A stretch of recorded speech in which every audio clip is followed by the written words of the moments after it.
नमस्कार। तिब्बत टीवी के हिंदी प्रसारण में आप सबका स्वागत है।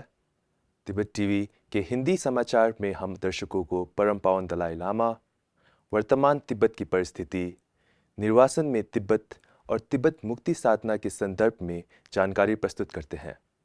आपके साथ मैं हूं तेंजिन नोरबू। आगे देखिए इस सप्ताह के प्रमुख समाचार। परम पावन दलाई लामा जी के प्रति लद्दाख के लोगों द्वारा दीर्घायु प्रार्थना। तिब्बत के अंदर एक तिब्बती राजनैतिक बंदी की बहन ने आत्मदाह करने का प्रयास किया। परम पावन दलाई लामा जी के 90वें जन्मदिन पर चीन ने कड़ी सुरक्षा प्रतिबंध लगाए। केंद्रीय तिब्बती प्रशासन के चुनाव आयोग ने 2026 आम चुनाव की प्रक्रियाओं पर स्पष्टीकरण जारी किया। सिक्योम पेम्बा त्सिरिंग का हिमाचल प्रदेश स्थित तिब्बती बस्तियों की आधिकारिक यात्रा जारी।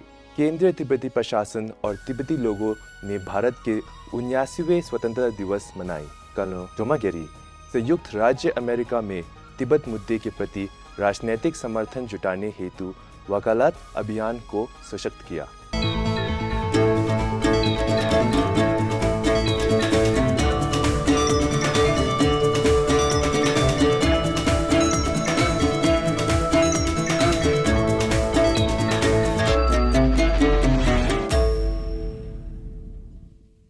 सोलह और 17 अगस्त 2025 को परम पावन दलाई लामा जी के प्रवचन प्राप्त करने तथा उनके प्रति दीर्घ आयु प्रार्थना में लगभग 50,000 श्रद्धालु शिवाचल प्रार्थना स्थल में एकजुट हुए। इस 2 दिवसीय कार्यक्रम को लद्दाख बौद्ध संघ, लद्दाख गोम्बा संघ और सोनमलिंग तिब्बती समुदाय द्वारा संयुक्त रूप में आयोजित किया गया।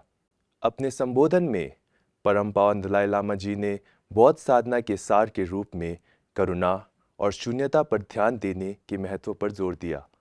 उन्होंने बताया कि कैसे परोपकार और ज्ञान के माध्यम से आत्मपोषण पर विजय प्राप्त करके दुख कम किया जा सकता है।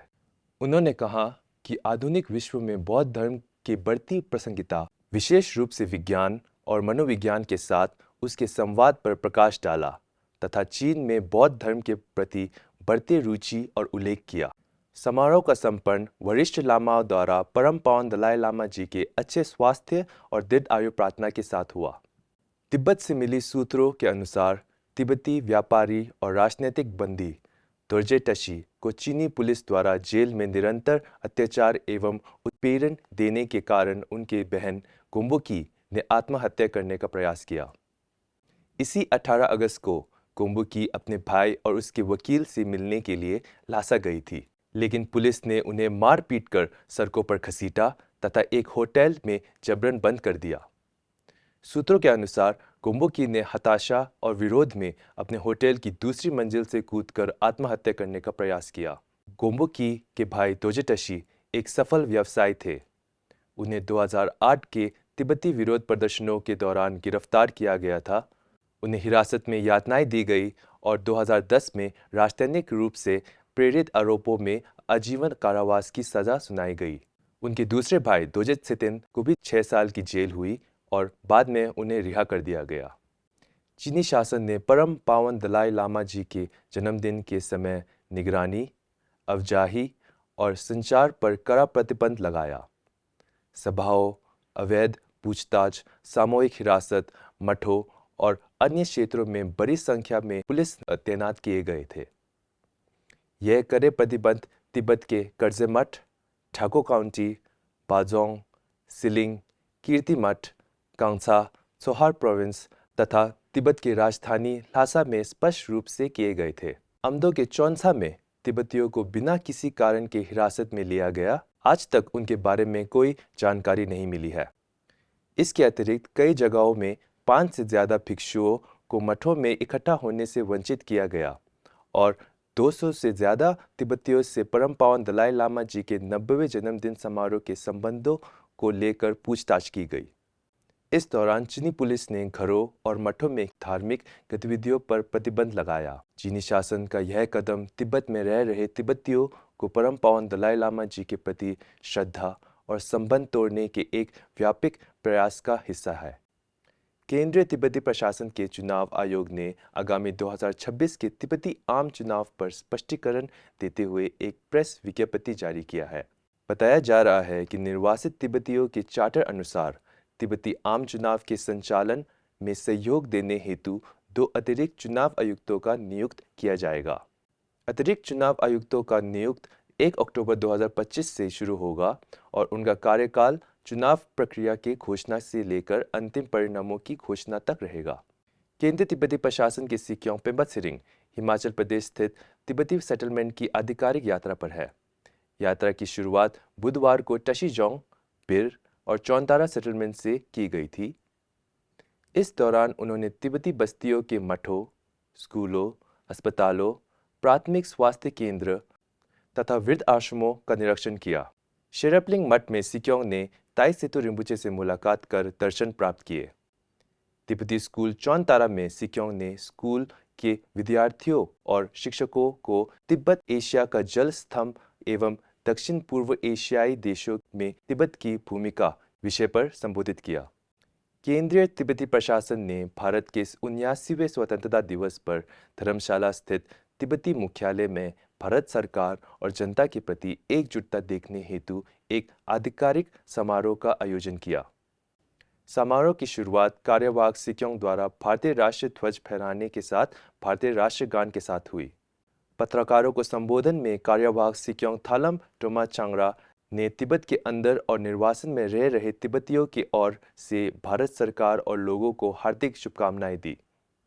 15 अगस्त 2025 को केंद्रीय तिब्बती प्रशासन के नेतृत्व ने लुधियाना में तिब्बती शरणार्थी व्यापारी संघ द्वारा आयोजित भारत के स्वतंत्रता दिवस समारोह में भाग लिया।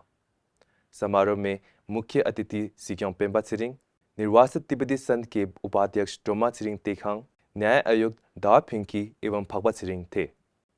इसमें लुधियाना के कई व्यापारियों भी शामिल थे। यह कार्यक्रम परम पावन दलाई लामा के सम्मान में और खुतें करुणा वर्ष के रूप में आयोजित किया गया था। इस अवसर पर सिक्योंग पेम्बा सिरिंग ने भारत सरकार तथा जनता द्वारा पिछले 6 दशकों के अधिक समय से तिब्बती लोगों को शरण देने के लिए आभार प्रकट किया।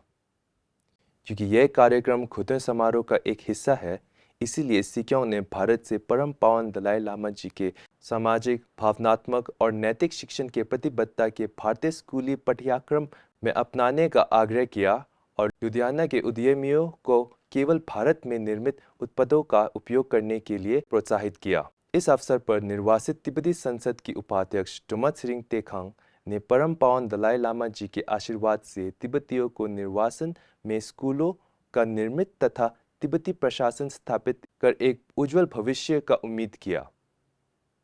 उन्होंने भारत सरकार द्वारा तिब्बतियों का इन कठिन परिस्थितियों में सहयोग और सहायता देने के लिए आभार प्रकट किया। इस समारोह से कुछ दिन पहले 12 से 15 अगस्त 2025 को तिब्बती सर्वोच्च न्याय आयोग के अतिरिक्त आयुक्त दावा फिंकी और फगवा सिरिंग ने दिगलिंग और लुधियाना का 4 दिवसीय आधिकारिक दौरा किया। दिगलिंग यात्रा के दौरान उन्होंने तिब्बती सर्किट न्याय आयोग, स्थानीय तिब्बती न्याय आयोग, तिब्बती समुदाय के नेताओं और मठवासी संस्थाओं के अधिकारियों के साथ मुलाकात की। साथ ही उन्होंने दिगलिंग और गेफिलिंग तिब्बती समुदाय के लोगों को तिब्बती लोकतंत्र प्रणाली के विधि और न्यायिक प्रणाली के महत्व विषय पर संबोधित किया। पिछले सप्ताह केंद्रीय तिब्बती प्रशासन के सुरक्षा विभाग की कर्नल टोमागेरी ने अमेरिका में न्यू जर्सी, न्यूयॉर्क तथा वाशिंगटन डीसी का यात्रा किया। इस दौरान उन्होंने कई प्रमुख व्यक्तियों के साथ मुलाकात की और तिब्बत संबंधित मुद्दे पर चर्चा की। साथ ही उन्होंने international campaign for Tibet, Tibet fund के अध्यक्ष बॉब एंकरसन, पूर्व प्रतिनिधि रिंचिन थारलो और तिब्बती समुदाय के नेताओं के साथ भी बैठक की।